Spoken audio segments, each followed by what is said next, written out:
Hello, my name is Gage Tarrant, and I'll be taking you through an introduction to the EPFX Quantum Biofeedback System. The EPFX is a modern biofeedback training system, arguably one of the most advanced in the world. EPFX stands for Electrophysiological Feedback XRROID, which is a reference to how fast it's able to comfortably and non-invasively attain feedback on reactions above what we call a baseline or a norm of response to thousands of electronic signatures of various items in a very short amount of time. Any reactions above a baseline of the norm are considered to be significant as possible responses from stress. Reducing the stress response in an individuated way, unique to each individual, is what the EPFX is all about. But before we tour the program, let's define stress and how it can impact us in ways you may not have considered before. Stress runs much deeper than most people are aware of, in ways that can impact our mental and physical well-being, especially if it occurs even gradually over a prolonged period of time. In a nutshell, stress is any perceived mental or physical tension that results from environmental, physical, mental, emotional, chemical, and a host of other causes. It's a response of the body and mind to any demand made upon it, which results in symptoms such as a rise in blood pressure, a release of hormones, quickness of breath, tightening of muscles, increased mental and cardiac activity, and much more. The most obvious stress response is referred to as the fight or flight reaction, which is your body's fast and automatic switch into high alert.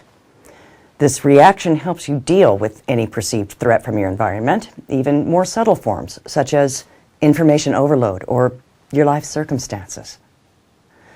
But never before in the history of humankind have we created a world that exposes us to so much rapidly delivered information, be it from media sources, traffic and communication systems, or nonverbally from the environment.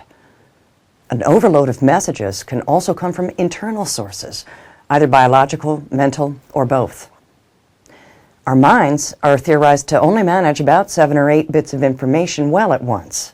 So anything beyond this can automatically activate this fight or flight biological response, even if on a subtle level that doesn't seem like what we would call a real life-threatening emergency. In the larger scheme of things, this response was designed to stimulate your body to produce the energy, concentration, and agility either to protect yourself or to run as fast as possible. But in our modern times, sometimes stress, even in the form of excess worry or anger, can seem to never let up. Some of our more modern, stressful circumstances, unlike immediate physical threats, do tend to be prolonged and faced on a continual basis. So we can see how this runs the possibility of producing this reaction for much longer than it's intended or even needed to be on for. For so long, you may not even be aware of it anymore, as the immune system, digestive system, and brain can become further and further stressed from overactivation. We may adapt to and simply tolerate our stressors as opposed to managing or reducing them. But what's good for your body in a short-term crisis can be harmful over long periods. The long-term activation of the stress response system can disrupt almost all of your body's processes, impacting risks such as weight gain, insomnia, serious digestive and cardiac issues, memory, physical illnesses, and conditions, much more. It can even impair our absorption of nutrients.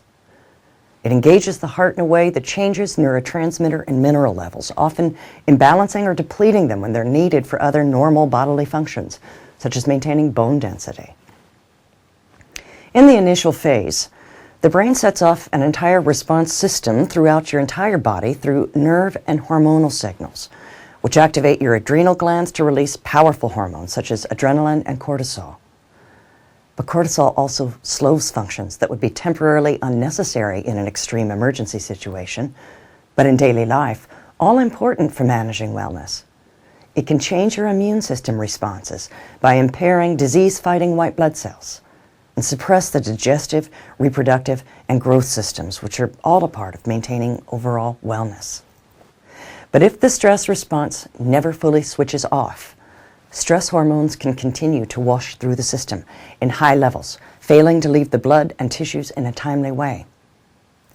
Any perceived stress, such as stress from work, personal relationships, major life changes, illness, or the death of a family member, friend, or pet, or some even responses to food, such as sugar, can set off the same stress response system in the body. The longer you adapt to them without intervention, the more in theory that you're at risk of entering what we call the exhaustion stage of stress, where your body's own maintenance systems can be overwhelmed and not functioning at optimal levels that protect you. But every person is unique. Your reaction to a potentially stressful event, even in normal daily life, is different from anyone else's. Some people naturally manage stress well, while others react strongly to the smallest stressor. Life experiences can also affect your responses to stress. People who were exposed to stressful events as children in the form of neglect or abuse tend to be more vulnerable to stress as adults. In light of our modern world of excess chemical toxicity, some of which mimic hormones along with emotional tension and the information highway overload of messages, stress is a part of life. But you can learn to identify your stressors, how to take control of some stress-reducing circumstances and lifestyles, even from your environment, and learn how to take care of yourself physically and emotionally. The payoff of managing and reducing stress can be enormous, even by assisting your body to do what it was designed to do, which is repair itself and maintain your health. Your body's designed to heal itself. Take the case of a broken bone. A doctor may set it in a cast, but your bone heals itself.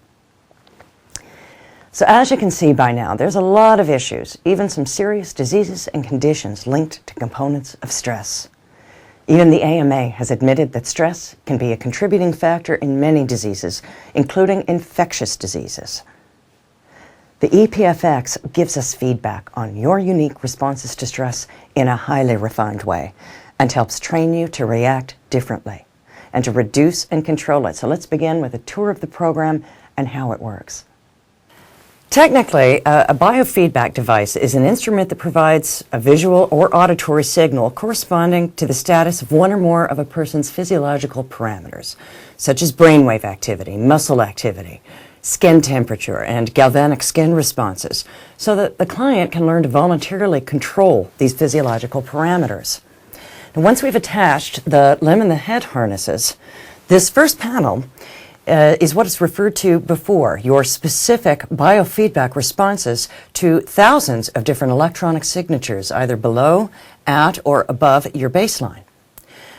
We refer to this part of the program as the matrix.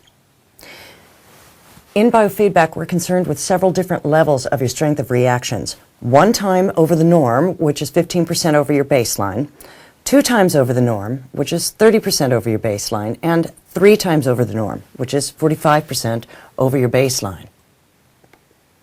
As you can see here, the EPFX matrix categorizes the feedback of these many different signals into a convenient color-coded list that enables you to focus on trends and repeating themes that can assist you in choosing the appropriate stress reduction programs particular to your client. The red was 3 times over the norm. This pink is 2 times over the norm. And the yellow is 1 time over the norm. And the turquoise is the norm. Not only the signatures themselves, but the client's unique reactions to them are recorded into the system and part of how advanced the technology is. For over the course of 20 years, what's called trivector measurements of a variety of these different stress-related items were compiled and stored onto the program in the form of their complex but subtle electronic signatures, which are taken from mathematical calculations of their electrical information from voltage, amperage, resistance measures, sometimes referred to as the body electric. By gaining feedback on your reactions to these signals and then training with the pulses, we're able to see how the client changes their reaction to it through the displayed number.